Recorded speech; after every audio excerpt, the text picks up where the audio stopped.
Egypt is to announce its $40 billion green hydrogen strategy, which will include plans for a production capacity of 1.4 gigawatts by 2030. The National Committee in charge of preparing the hydrogen strategy is coordinating with the European Bank for Reconstruction and Development to determine the technical, legal and financial requirements for developing hydrogen projects in Egypt. Minister of Electricity and Renewable Energy Mohammed Sheikh said that green hydrogen will be introduced in the 2035 energy strategy, and about 7,650 square kilometers were allocated to renewable energy projects, given the country's potential to produce 90 gigawatts of solar and wind energy. Sheikh announced the year 2022 as to be the year of green hydrogen, which he considers to be the fuel of the future. Minister of Electricity clarified that the share of renewable energy in the electricity produced by Egypt hit 20% in 2021, although that figure was targeted for the end of 2022, yet it is still a long way to go, as the target set for 2035 is 42%. He confirmed that the ministry aims to rely on solar and wind energy in analyzing water to generate green hydrogen gas, stressing that it is one of the least expensive sources of electricity production and is environmentally friendly and is considered the fuel of the future during the next 10 years. The ministry also seeks to diversify energy resources within the framework of implementing the 2030 strategy, and work is underway to update it to include green hydrogen, pointing out that reliance on renewable energy in generating electricity will contribute to reducing electricity selling prices. The Atlas of Egypt, which was prepared by the New and Renewable Energy Authority, shows that it is possible to benefit from the desert regions and the fastest winds with a length of 7,673 kilometers, and renewable energy plants can be established to generate electricity in these areas with a total capacity of 90,000 megawatts. Ministry of Electricity is paying a great attention to new and renewable energy projects to generate electricity from the sun and wind. It is intended to establish renewable energy stations near the Red Sea and the northern coast to extract green hydrogen gas and export it abroad through its filling and sea transport. The goal of introducing electric power generation technology from green hydrogen is to eliminate carbon dioxide emissions resulting from generating electricity from fossil fuels, with the aim of preserving the environment.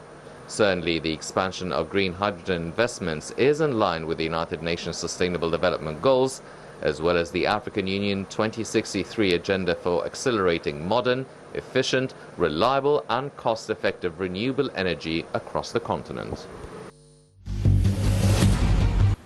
Right. Back to you, Dr.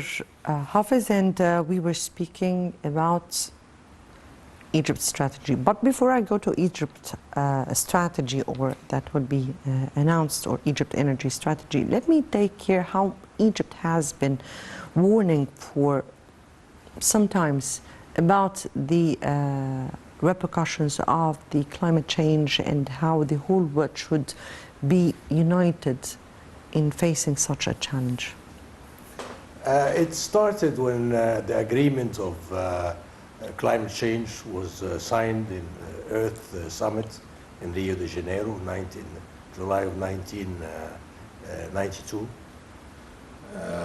And then they put together a committee called Sustainable Development. 7 years later, there was Kyoto protocol. Protocol is they put they dot the T's and they dot the I's and cross the T's and give figures, commitments. So the three main groups committed to reducing the carbon dioxide emission or the greenhouse gases by so much percent over the level of 1922 by the year 20.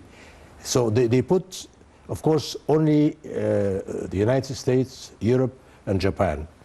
Other countries like Russia, for instance, or China rather, they were producing 4% of the greenhouse gases. Now about 26%. And now they said, okay, we polluted, because the request was you polluted the earth to develop yourself, and you're stopping us from developing ourselves, and you don't want us to pollute. So you reduce and we pollute until we can work all together. So this was the argument of the developing countries and Russia, the 77 and Russia. But anyway, it worked well, and there was another protocol, and then there was Earth Summit +10. So things were, and there was committee to study the development of, and it was every time they apologized and say, well, we didn't reduce the carbon dioxide enough, and things started getting worse and worse. They said we have to put. No, just before we move on, who? We're not speaking about Africa at large, right? No, Africa. No. This was organized by the United Nations, and they wanted to do something about it. So there was the lobby of the oil companies, very, very strong, politically and financially and everything, and the lobby of the green. The evolution of industry. The evolution of industry. So then the climate started. They allocated money for developing countries for adaptation. Okay, harm started to occur. So we'll give you money to adapt to the changes that occur due to climate change. And also we'll give you money if you could mitigate the effects by reducing the carbon dioxide. It worked for a while, still working, but not enough. And now, you know, the big warning was given in Paris and later in Glasgow. They said our planet Earth is going to be doomed if we continue like this. Then they started, the warning was very well received to all countries, and we started working among other countries to help this problem. And for the very first time, Egypt puts a whole vision to the issue submitted, yes, and see how this will reflect, particularly on Africa, dramatically in many phenomena. Right. Turning to our topic and the green hydrogen, and there is this strategy or energy strategy that Egypt is preparing. So we can reach in the year 2035, as you said, respectively, 42%. Correct. Please tell me all about it. By the year 2035, the share of the renewables will be 42% from the total, which is about 65 gigawatts, which is a huge amount. And progress, now it's less than, it's 5% or so. I don't know exactly the figure, but we're going very aggressively to reach this figure. But by doing so, then we have to, the midstream will have to be managed well. So we resorted to the green hydrogen. So things are working beautifully now from the oil sector and from the environmental sector, or sector of environment, and the power sector, electricity and so on. So they work together, and they are put together a very well conceived plan to meet all targets.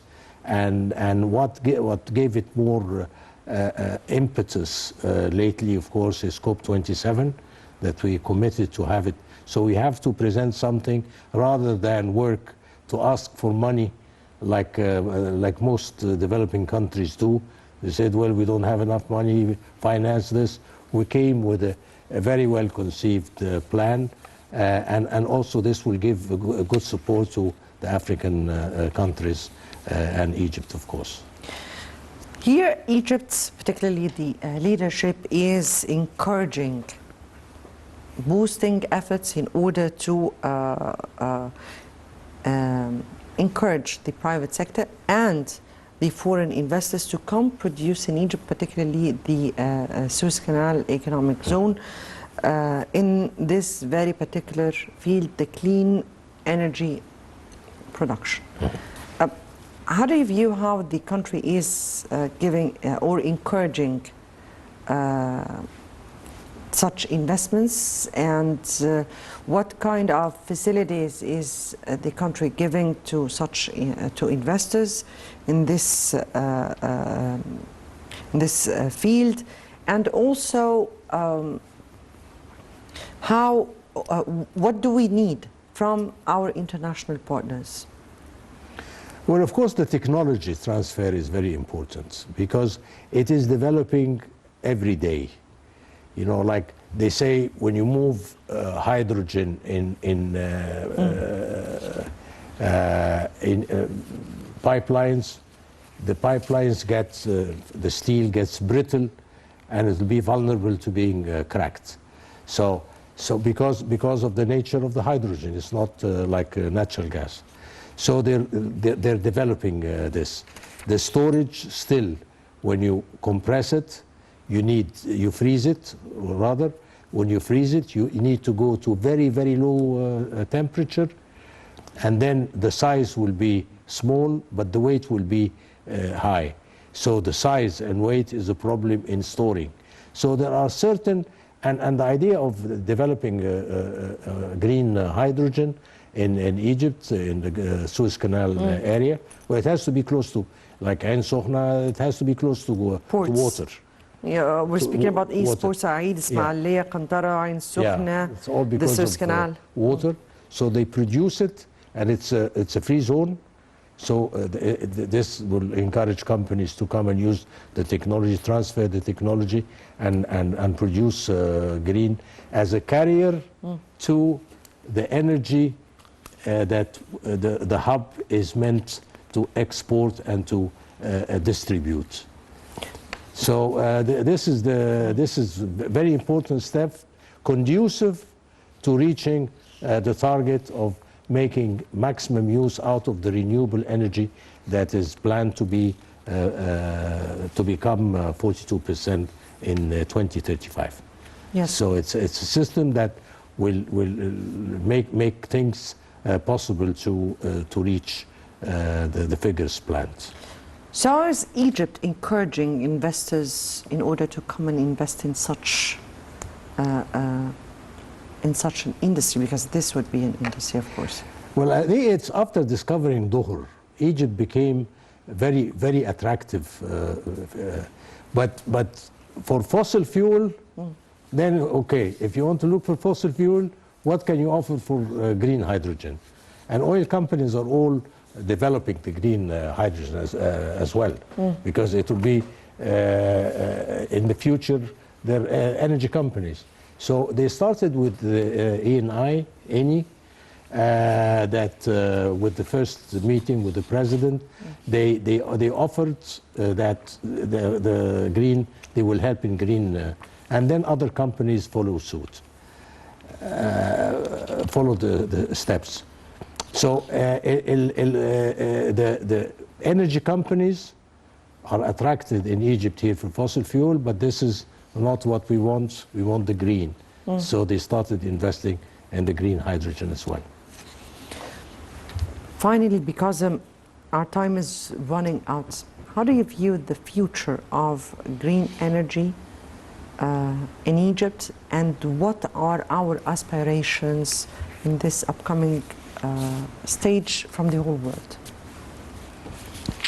I'm an optimist by nature, especially when it comes to energy, and the progress of development was quite impressive, and the introduction of ideas and experience gained and agreements made. So I think we will reach this target, and once we reach this target, Egypt will be will be a pivot for in the hub for exporting energy more readily to neighboring countries and Africa in particular. And all the way to COP27, I guess we are and we will continue to prepare. Right? Right. Dr. Salah Hafez, former chairman of the Environmental Agency, we thank you so much for being with us tonight and for giving us all the input. I guess now people would understand why it's important, why are we going after this, and why we need to continue on. And thank you for inspiring me to try to make it easy for audience to understand the green hydrogen. My pleasure. Thank you so much. Thank you. Dear viewers, many thanks for watching, and tomorrow will be another important debate with another colleague. Good night.